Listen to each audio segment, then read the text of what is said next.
Assalamualaikum warahmatullahi wabarakatuh. Sebelumnya perkenalkan, nama saya Aiman Rahim dengan NIM 210405502018 dari kelas C Pendidikan Khusus Universitas Negeri Makassar. Baik, di sini saya akan menjelaskan materi mengenai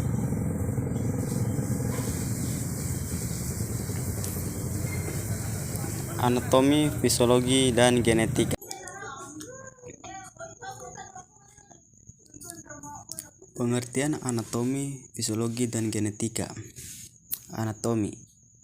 Kata anatomi berasal dari bahasa Yunani yaitu ana dan tomi, yang berarti menyayat atau memisahkan, yang kemudian didefinisikan sebagai ilmu tentang struktur tubuh, yaitu ilmu yang mempelajari susunan tubuh dan hubungan bagian-bagiannya satu dengan yang lain.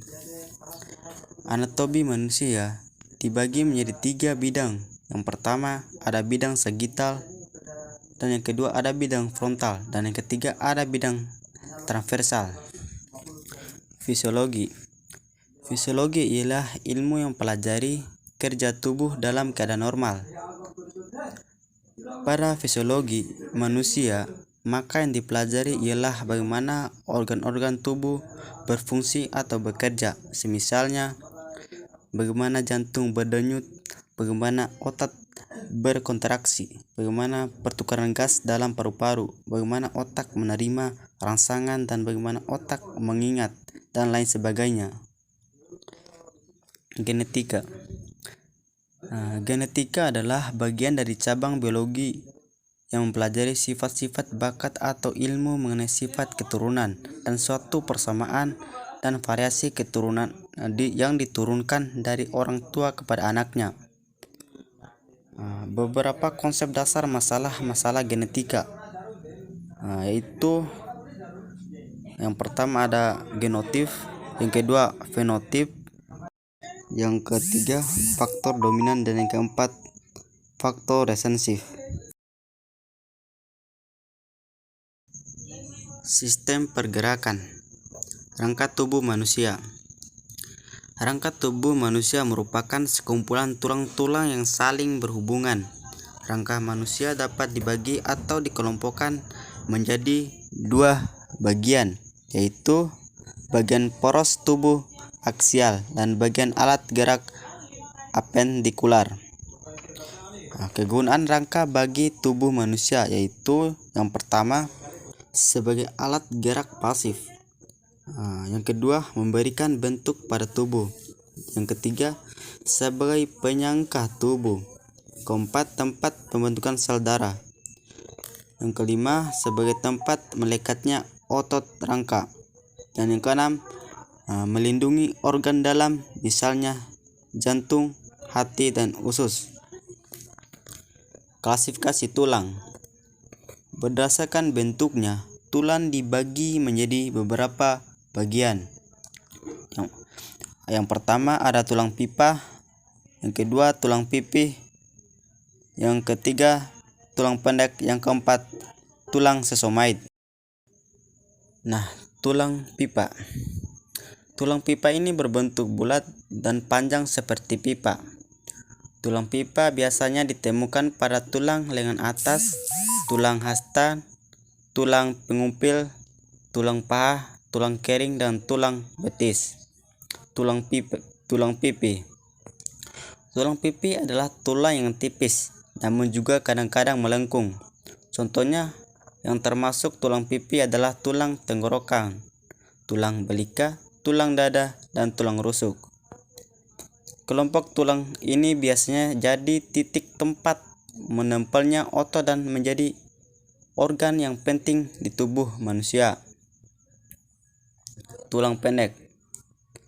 Tulang pendek berbentuk seperti menyerupai sebuah kubus, di mana bentuknya yang pendek dan tak beraturan, dan juga berbentuk bulat seperti lingkaran, dan dapat dijumpai pada bagian pangkal kaki, lalu pangkal lengan, dan juga ruas-ruas tulang belakang.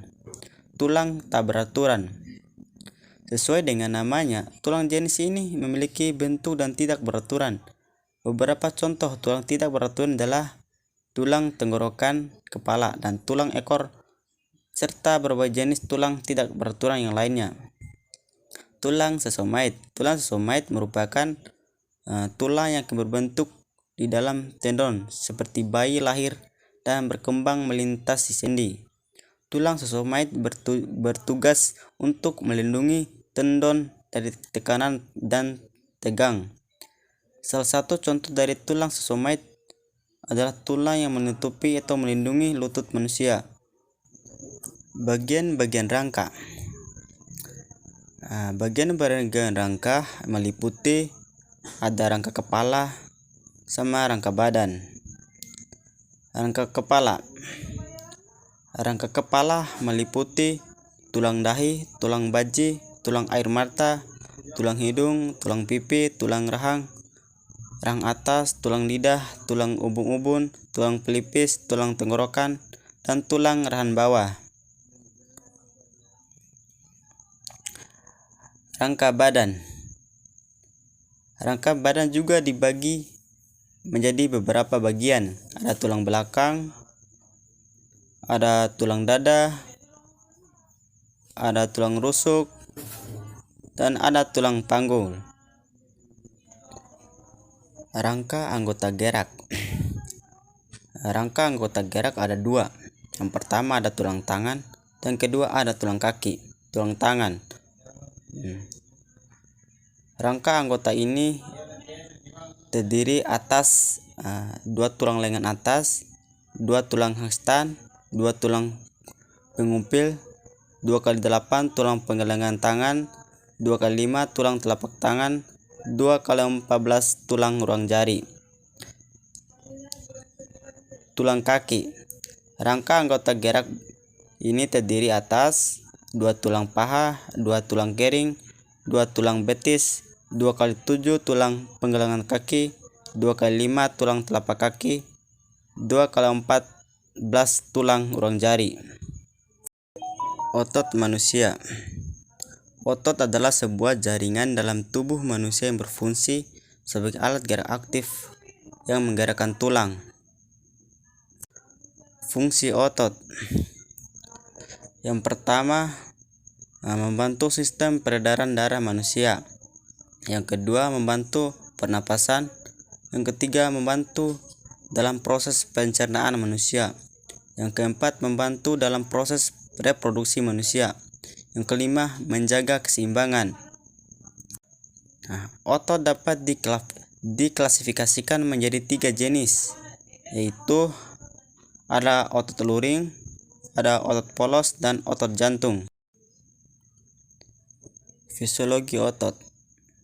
Otot bergerak secara kontraksi dan relaksasi. Ketika otot berkontraksi, maka ukuran akan memendek menjadi keras dan akan membentuk gelembung pada bagian tengah. Dengan adanya kontraksi pada otot, maka tulang akan tertarik untuk mengembalikan tulang tersebut pada posisi awal. Maka dibutuhkan relaksasi. Artinya, harus ada otot lain yang berkontraksi agar bisa menarik tulang itu kembali ke posisi awal. Berdasarkan cara kerjanya, otot dapat dibedakan menjadi 2 jenis, yaitu ada otot antagonis dan ada otot sinergis. Gangguan pada otot. Gangguan pada otot yang meliputi muscle dystrophy, atrofi otot, keseleo. Itulah gangguan pada otot. Panca indera. Mata. Mata adalah sebagai alat penglihatan bagi makhluk hidup. Bagian pelindung mata. Bagian pelindung mata ada beberapa bagian. Ada alis mata, kelopak mata, bulu mata, kelenjar air mata. Bagian anatomi mata. Bagian anatomi mata terbagi menjadi 2. Yang pertama ada bagian yang terlihat. Bagian yang terlihat ini ada beberapa lagi bagiannya. ada iris, pupil, kornea, sklera, konjuktiva. Bagian yang tidak terlihat meliputi lensa mata, vitreous, retina, saraf optik. Telinga adalah sebagai alat untuk mendengar bunyi. Nah, bagian telinga ada 3 bagian telinga. Ada telinga bagian luar, telinga bagian tengah, telinga bagian dalam. Telinga bagian luar meliputi daun telinga, lubang telinga, kelenjar minyak. Telinga bagian tengah meliputi selaput pendengaran, gendang telinga, tulang-tulang pendengaran, tulang marting, landasan, sargodi, saluran. Telinga bagian dalam meliputi rumah siput, koklea, tingkap jorok, tingkap bundar, dan 3 saluran setengah lingkaran. Kulit adalah suatu organ pembungkus saluran permukaan luar tubuh dan juga sebagai alat beraba. Fungsi kulit. Ada beberapa fungsi kulit. Yang pertama, kulit juga dapat melindungi tubuh terhadap luka. Kulit melalui persarafan sensoris juga bertindak sebagai alat indera. Kulit juga berperan dalam mengatur keseimbangan air. Kulit mempertahankan temperatur tubuh sebagai komunikasi dan ekstrem. Indera berperan untuk dapat membedakan dingin dan panas, melindungi tubuh dari kuman penyakit, mengatur suhu tubuh. Bagian-bagian kulit. Bagian-bagian kulit ada 2. Ada epidermis dan ada dermis. Epidermis adalah lapisan luar atau kulit ari, tersusun atas 2 lapisan. Yang pertama lapisan tanduk, yang kedua lapisan malpighi. Dermis, lapisan dalam kulit atau kulit jangkat, tersusun atas jaringan lemak, kelenjar keringat, saluran keringat, kelenjar minyak, pembuluh darah, reseptor atau saraf penerima rangsang. Sistem koordinasi. Sel saraf atau neuron. Sel saraf atau yang biasa disebut juga sebagai neuron adalah bagian tubuh yang berfungsi sebagai pengantar rangsang.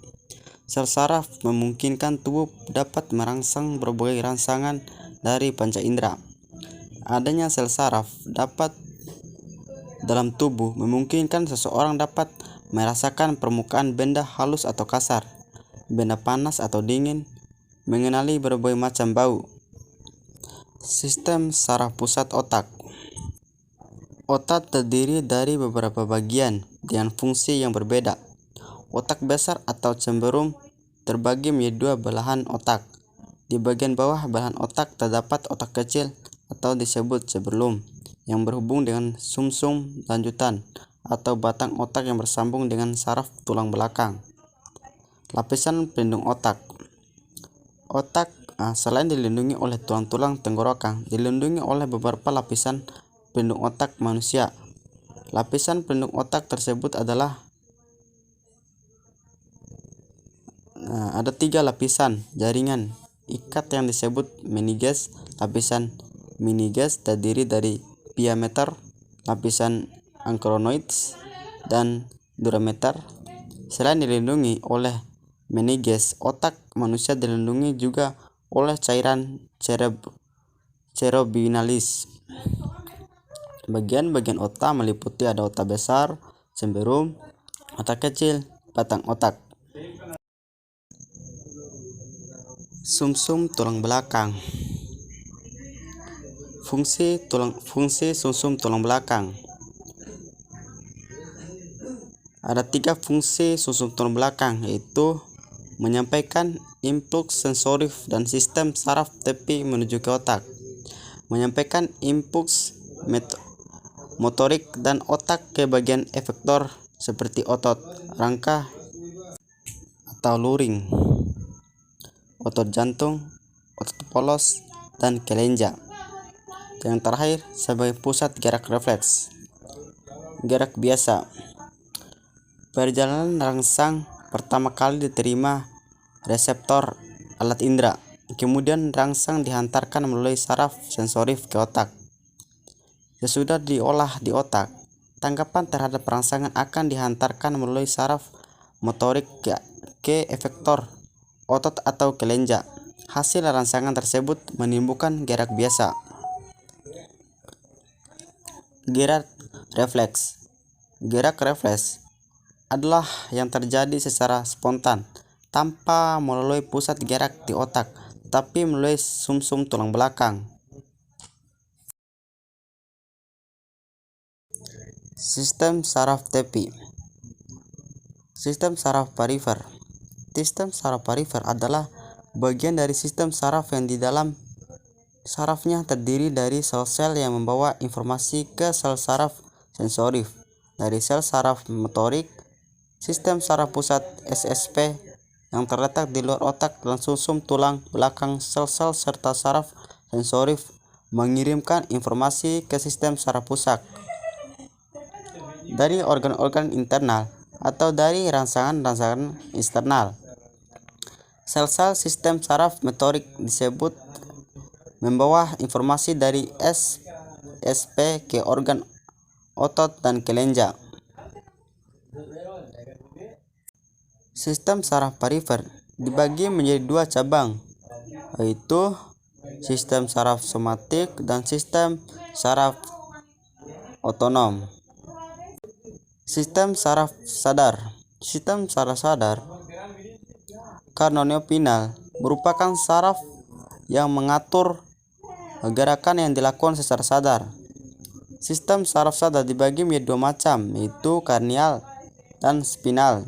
Sistem saraf karnial atau kepala disusun oleh 42 saraf yang keluar dari otak. Saraf karnial berhubungan dengan reseptor dan efektor untuk daerah kepala, sedangkan saraf spinal disusun oleh 31 pasang saraf yang keluar dari sumsum tulang belakang.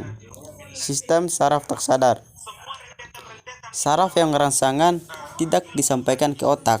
Sistem saraf ini mengontrol organ-organ dalam tubuh dan otot polos pembuluh darah, di mana otot polos pembuluh darah tersebut mengalami gerakan vasokontraksi dan vasodilasi, mengerut dan mengembang. Saraf otonom bersifat motorik atau digolongkan kepada saraf afere. Sistem saraf otonom. Fungsi saraf otonom sebagai mengecil pupil, menstimulasi aliran budak, memperlambat denyut jantung, memperbesar bronkus, menstimulasi sekresi kelenjar pencernaan, mengerutkan kantung kemik. Sistem saraf otonom dibagi menjadi dua bagian, yaitu saraf simpatik dan saraf parasimpatik.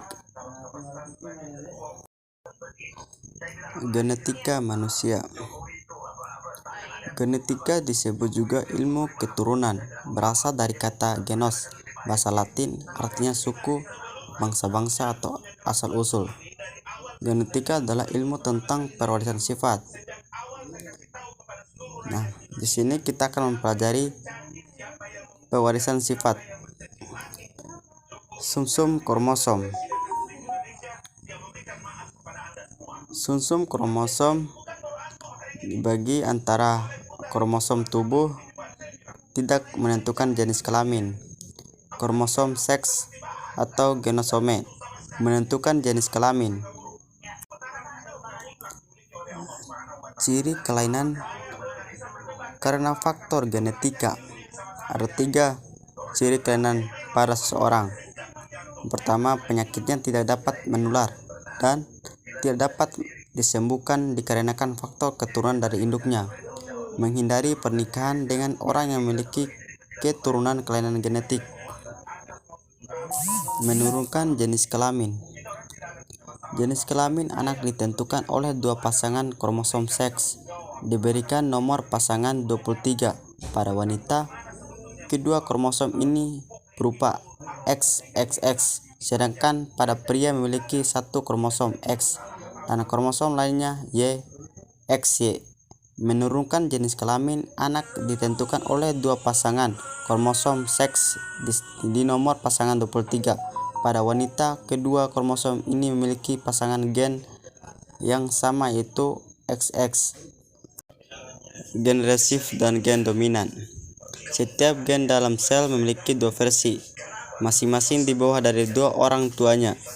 Di beberapa kasus, seluruh versi gen-gen bisa berbeda dan menghasilkan hasil sedikit berbeda. Gen yang bersifat dominan akan menguasai gen yang bersifat resesif. Kondisi ini dapat menjadi pola pewarisan sifat pada seseorang. Pola pewarisan sifat pada manusia terkait pada dua hal, yaitu terkait kromosom tubuh atau autosom dan terkait kromosom seks atau gonosom. Pola pewarisan sifat. Pola pewarisan sifat terkait kromosom tubuh atau autosom terbagi menjadi dua, yaitu kelainan kromosom dominan dan kelainan kromosom resesif. Dalam autosom dominan, sifat akan terlihat dalam keadaan dominan homozigot atau dominan heterozigot, sedangkan pada resesif homozigot akan muncul sifat sebaliknya. Sekian penyampaian materi dari saya. Terima kasih. Wassalamualaikum warahmatullahi wabarakatuh.